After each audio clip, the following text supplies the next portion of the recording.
एक समय की बात है, एक बेघर भिखारी था और वह खाना इकट्ठा करता था। उसने यह ध्यान दिया कि हर दिन उसका खाना गायब हो जाता है। उसने उस चूहे को पकड़ा जो उसका खाना चुराता था। उसने चूहे, तू मेरा खाना क्यों चुराता है? मैं तो एक गरीब भिखारी हूँ। चुराना है तो जाके अमीरों का खाना चुरा। उन्हें पता भी नहीं चलेगा जो मैंने कहा। यह मेरा भाग्य में है कि मैं तुमसे चुराता हूँ, क्योंकि तुम्हारा भाग्य में भी यही है कि तुम अपने पास सिर्फ 8 चीजें ही रख सकते हो। चाहे तुम किसी भी भीख मांग लो, यह कितना भी इकट्ठा कर लो, तुम केवल उतना ही चीज रख पाओगे। यह सुनकर उस बेघर इंसान को सदमा लगा और उसका दिल टूट गया। भला कौन ऐसी किस्मत पाना चाहता है? वह बेघर इंसान निश्चय करता है कि वह भगवान बुद्ध से मिलेगा। वह अपनी इस समस्या का समाधान पूछेगा। इस तरह वह बेघर इंसान यात्रा पर निकल पड़ता है। बुद्ध को ढूंढने का पूरा दिन यात्रा करता है और शाम को अपने आप को एक धनी परिवार के घर के सामने पाता है। थका हुआ और भूखा प्यासा वह रात बिताते का फैसला करता है। उसे दरवाजा खटखटाया तो घर के मालिक वृद्ध बेकार आदमी ने कहा, मैं एक यात्रा पे हूँ और इस नए इलाके में नया हूँ। क्या मुझे एक रात बिताने की जगह मिलेगी? घर का मालिक उसे अंदर ले आता है। रात में जब खाना खाते वक्त भी बातें कर रहे थे तो घर का मालिक उसे पूछता है, भाई क्यों और कहाँ चली थी? रात की यात्रा कर रहे थे। मेरे पास बुलाती है, एक सवाल है और मैं उनके मिलने जाता रहता हूँ। उस गरीब इंसान ने कहा कि जब घर का मालिक ने सुना तो कहा, आप अभी हमारी तरफ से भी एक सवाल बुद्ध से पूछ सकते हैं? उस बेघर इंसान ने कहा, बताइए, मैं उसकी तरफ से जरूर पूछूंगा। मालकिन ने कहा, हमारी एक 16 साल की बेटी है जो बोल नहीं सकती। हमें बस ये पूछना है कि हमें क्या करना होगा जिससे वह बोलना शुरू कर दे। तो अगली सुबह की बेघर इंसान उसे आश्रय देने के लिए उनका धन्यवाद करता है और आश्वासन देता है कि मैं उनका सवाल उठाते जरूर पूछूंगा। वह अपनी यात्रा दोबारा शुरू करता है, लेकिन कुछ ही दूर चलने के बाद वह पहाड़ों का एक झुंड देखता है जिन्हें उसे पार करना होगा। वह एक पहाड़ पर आता है और उसे एक जादूगर मिलता है। वह जादूगर से पूछता है, क्या तुम मेरी सत्ते में जादू को पार करने में? जादूगर उसे अपनी झड़ी में पीछे बैठा आता है और पहाड़ों को पार करा देता है। जादूगर उस बेघर इंसान को पूछता है, तो कहाँ जा रहे हो और इंसानों को क्यों मार जा रहे हो? बेघर इंसान ने कहा, मैं जाकर बुद्ध से मिलकर अपने भाग्य के बारे में पूछना चाहता हूँ। जादूगर उस इंसान से आग्रह करता है कि वह उसका भी एक सवाल मुझसे पूछे। जादूगर उसे बताता है कि वह पिछले 1000 सालों से समझाने की कोशिश कर रहा है और उसकी शिक्षा के अनुसार उसे अब तक स्वयं में चले जाना चाहिए था। तो क्या वह बुद्ध से पूछ सकता है कि उसे क्या करना होगा?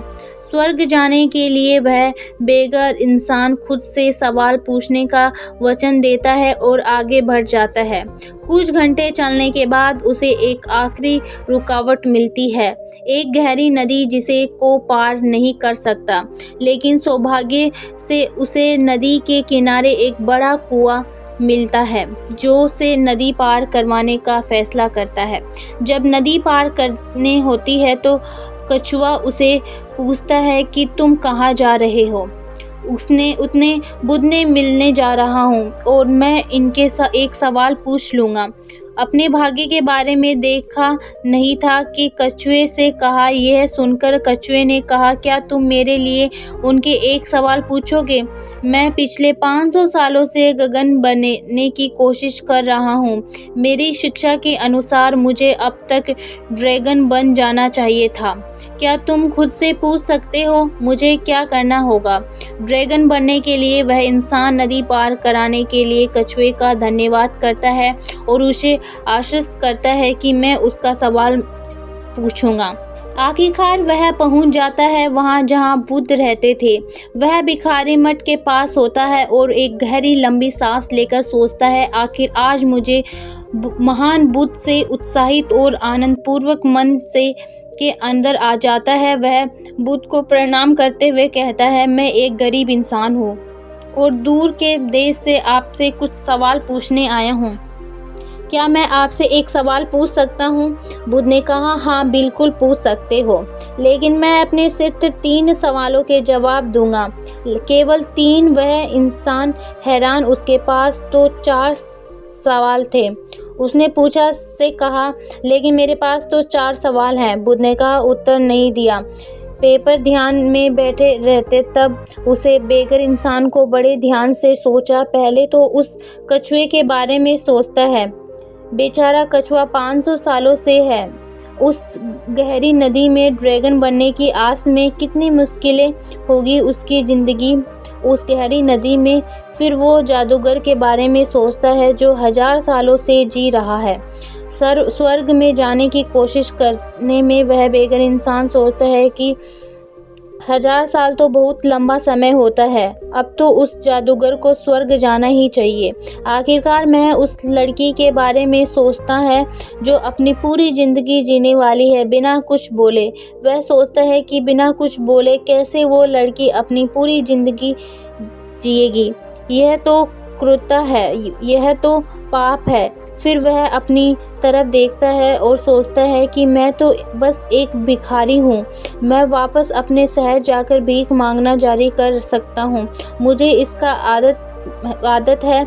मेरी तो कुछ नहीं बदलेगी, लेकिन उन लोगों का सब कुछ बदल सकता है यदि उन्हें उनके सवालों के जवाब मिल गए तो। जब उसने दूसरी की समस्या की ओर देखना शुरू किया तो उसको की तकलीफ कम लगने लगी। उसने उन तीनों के सवालों को पूछने का निर्णय लिया। गरीब इंसान ने बुद्ध से कछुए के बारे में पूछा। उसने कहा, वह कछुआ अपने ढांचा छोड़ने का तैयार नहीं है। जब तक वह अपने ढांचों से आराम से बाहर नहीं आएगा, वह कभी ड्रैगन नहीं बन सकता। फिर उस बेघर इंसान ने पूछा, जादूगर के बारे में पूछा। वह जादूगर हमेशा अपनी छड़ी अपने साथ रखता है, कभी उसने नीचे नहीं रखता। उसकी छड़ी एक आखिर की जो स्वर्ग जाने से रोक रही है। आखिर मैं उस लड़की के बारे में पूछा। उसने कहा, वह लड़की जरूर बोल पाएगी जब वह अपने हस्बैंड में मिलेगी। अपने 3 प्रश्नों के उत्तर पाकर वह बेघर इंसान मांग उठाकर प्रणाम करता है तो खुशी खुशी वहाँ से चला जाता है। रास्ते में कछुए से मिलता है तो उसे कछुए से कहा कि तुम्हें अपना ढांचा निकालना पड़ेगा और तुम ड्रैगन बन जाओगे। वह कछुआ अपना ढांचा निकालता है और ढांचे के अंदर बेशकीमती मूर्ति थी जो गहरे समुद्र में मिलते हैं और वह बेकार इंसान को दे देता है। कछुआ उस बेकार इंसान का धन्यवाद करता है। ड्रैगन बनना वहाँ से हो जाता है। अभय सानू जादूगर से मिलता है एक बड़ी पहाड़ी में और उसे कहता है, आपको बस अपनी छड़ी जमीन पर रखनी होगी और आप स्वर्ग जा पाओगे। ये सुधारने के बाद जादूगर अपनी छड़ी से उस बेघर इंसान को दे देता है। पत्थर की ओर चल पड़ता है। अब उस बेघर इंसान के पास कछुए का दिया हुआ धन था। वह जादूगर की तरकीब जादुई छड़ी में बैठकर उस परिवार के पास जाता है जिसने उन्हें रात में रुकने का आश्रय दिया था। मैं उसे देखकर बड़ी खुशी हुई और जवान की उम्मीद करने लगे। बेघर इंसान होने बताता है कि उसकी बेटी बोल पाएगी जब वह अपनी जीवन साथी से मिलेगी। उसी क्षण उसकी बेटी नीचे आई और बोली, क्या यह वही आदमी है जो पिछले हफ्ते भी आया था? वह लड़की को उसके माता पिता रात थी। वह उसे बेघर इंसान की तरफ देखते वही इस लड़की का हमसफर था। माता पिता ने उसके साथ शादी तय कर दी और वह खुशी खुशी रहने लगी। तो याद रखना दोस्तों, इस इंसान में हम जो कुछ भी अच्छा करते हैं वही वापस लौटकर हमारे पास ही आता है। तो कहानी कैसी लगी हो आपको? अगर कहानी अच्छी लगी हो तो वीडियो को लाइक कीजिए और हमारे चैनल पर नए हैं तो चैनल को सब्सक्राइब कीजिए, बेल आइकन पर प्रेस कर दीजिए जो कि हमारी वीडियो के हर नोटिफिकेशन आपके पास आते रहेंगे। धन्यवाद।